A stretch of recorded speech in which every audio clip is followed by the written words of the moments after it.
Let's see, I know it's been a while since I've posted a video, but I've been busy. Figured out something. I have a mess. I've been working on 1,000 different things, people's motorcycles, among other things. But I figured out something with my plasma table.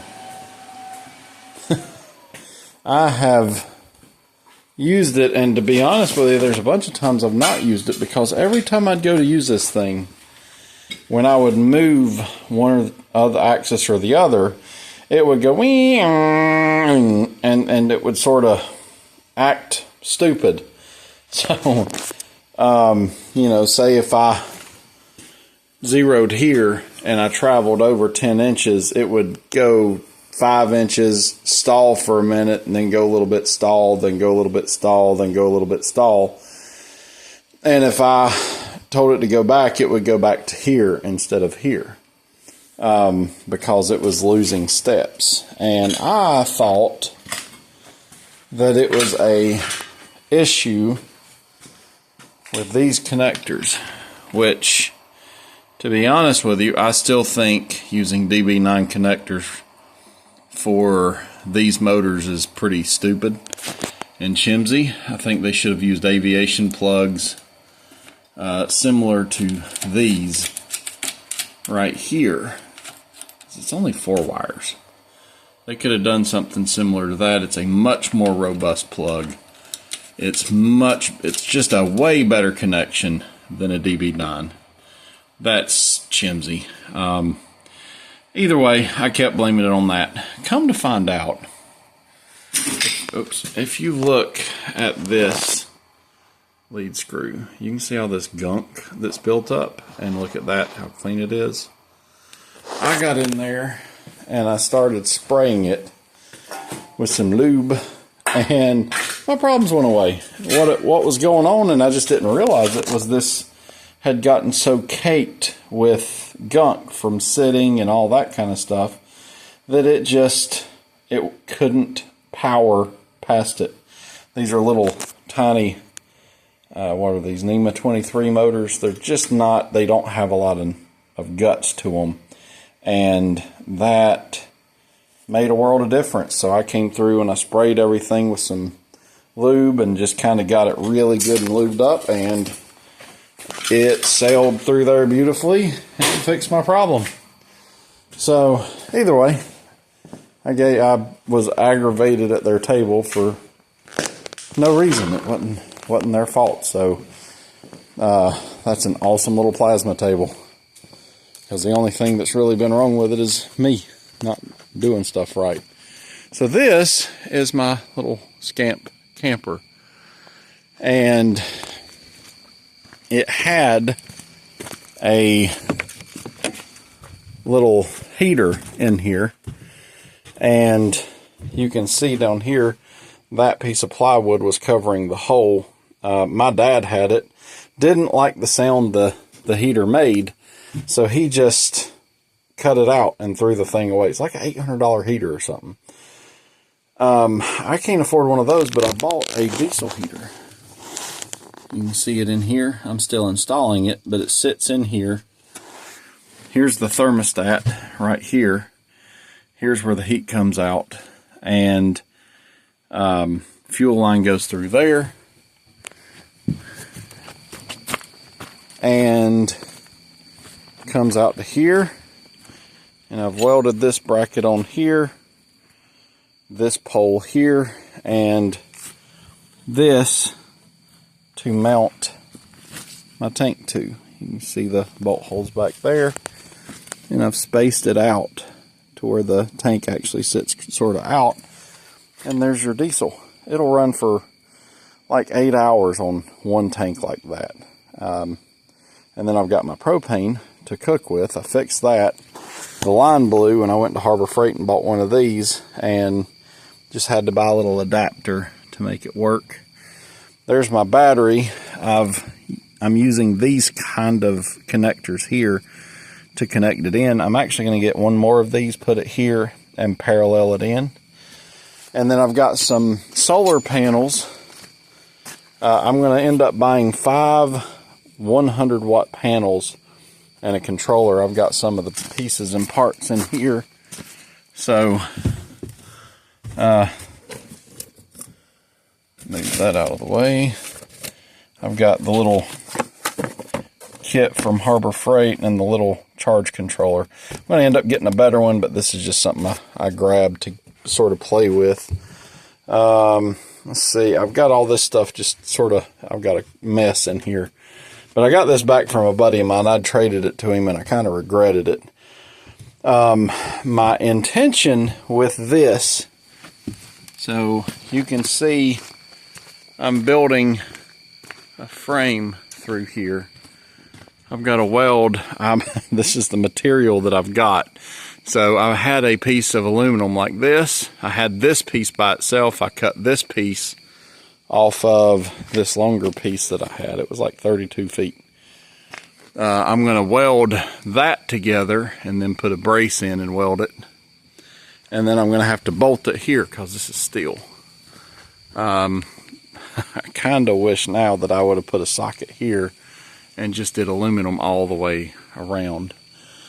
But it's all good. I'll paint it. It'll be fine. But my intention with this is several things. I went up to help with Hurricane Helene, whatever it's called, in western North Carolina. We got there and it became very apparent very quickly that there was no communication. We had no cell phones. The disaster relief organization that we went to help kept trying to call us. So we were telling them, look, we brought skid steers, we brought people, we brought all the things that you asked us to bring, and we're sitting around twiddling our thumbs. And this was less than a week in from the storm, and there were people dying, people starving to death in their homes and everything else, and we were just sitting around waiting for something. And so that got me home, got me thinking, ended up looking, kind of going down a rabbit hole, and realized that I wanted to get into ham radio. So I took the ham radio exam on a Friday. I took the technician. I actually got my GMRS, I think, a week after I got home. And then I studied for a couple of days, took the technician, studied for a couple of days, took the general, and then studied for a couple of days and took the extra. So within a week, I had the extra done. And what I'm in the process of doing is I want this to be sort of a mobile communication center. I never really go camping. I want to, and it won't really hurt it to add this because this is also going to be an awning to go that way. So I'm going to get a tarp, and there will be a pole that spans through here on the down lower. And essentially, I'm going to set it up to where you have a crank, either chain or belt or some kind of something. It may just be something that I have a little crank up here. But essentially, you'll be able to roll a tarp all the way out and go to, a tree or whatever. So your sort of front porch area when you go camping would be completely covered. But that's one of the reasons it's a little bit taller, is I want the awning to start here. And that way it also covers the entire camper. And, instead of it, coming off of here from the front and going that way where water would hit and roll down, I wanted it to go all the way over so it completely covers the camper.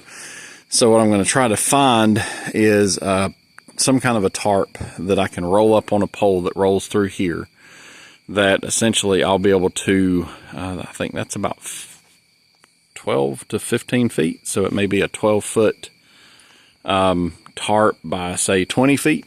So I'll be able to go way out that way with it. So I made these brackets here to space this out and give it a place to sit. And I've got some through holes there as well. So I'm going to bolt that in there. And went to Harbor Freight and I bought these. These are actually flag poles, but they're telescoping. They telescope out about 20 feet. So I'm going to keep one at the house, but I'm also going to use one as an antenna mast, essentially. But I want to go higher than 20 feet. And I'm thinking I can start it up here and go up. So either here or here, I'll have the mast set up to where it can attach and go up. And what I'm thinking is probably the tallest mast goes up that way.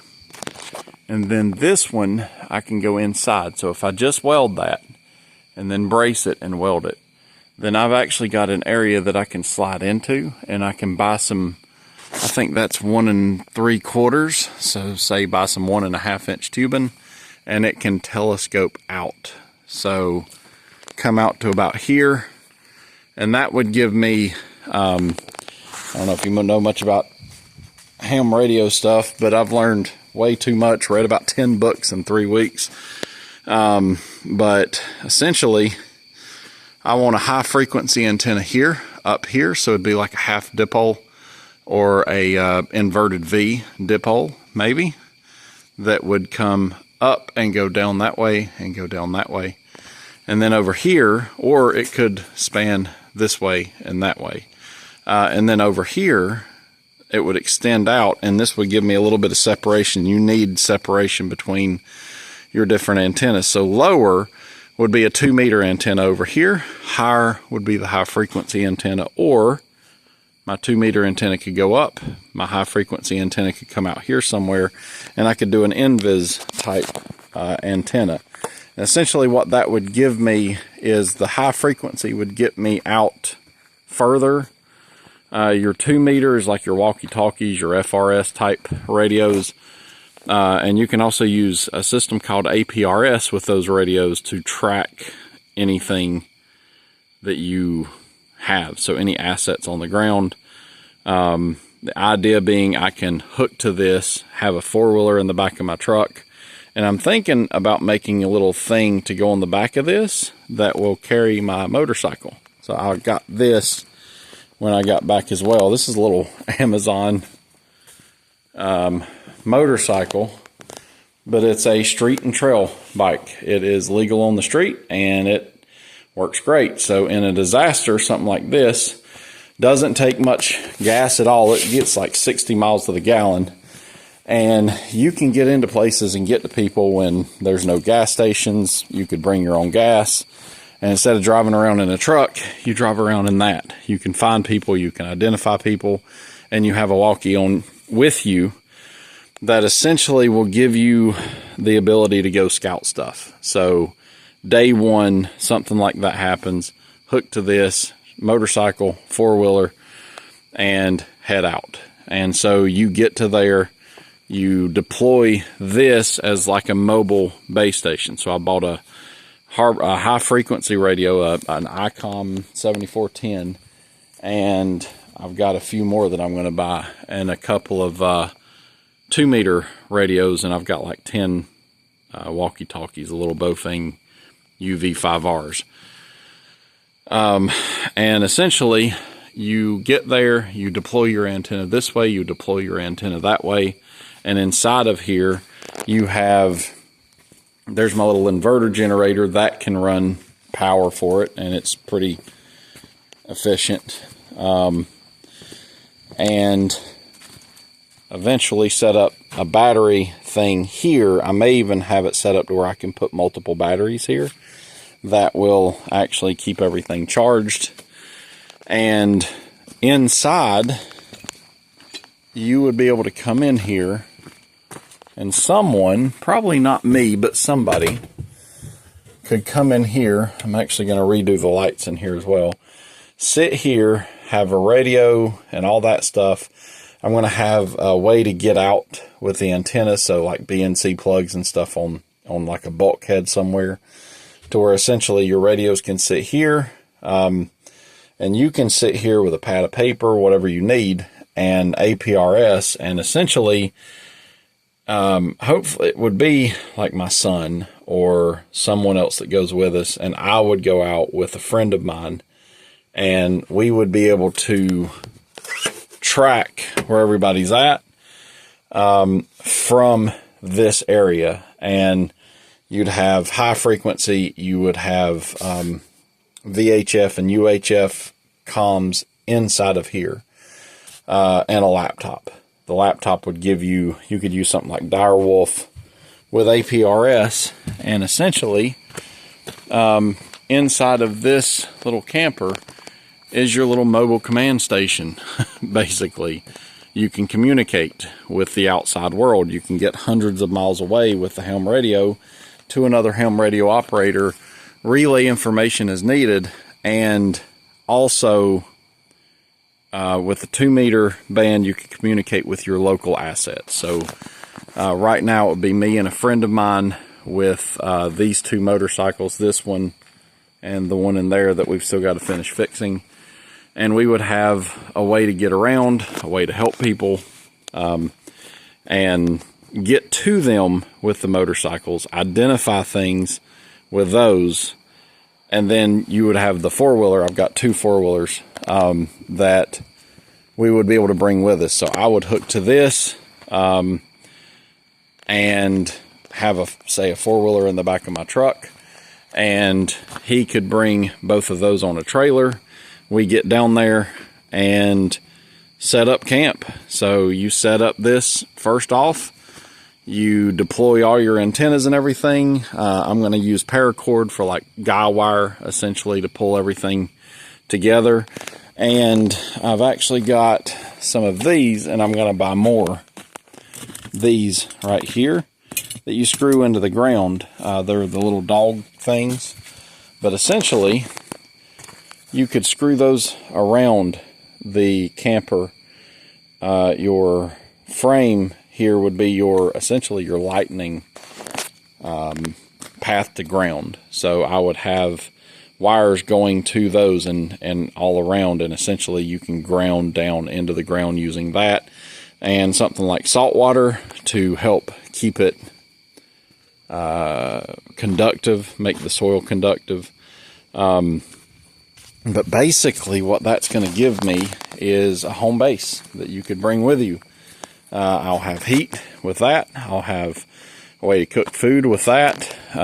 Bring in a truck. I'm looking for like a little 1/2 ton pickup truck, or a 3/4 ton that's not a tool body truck, that might be a little bit better on gas than mine, that I could pull this with and do like a flatbed where I could pull my 4-wheeler up to the side and my motorcycle.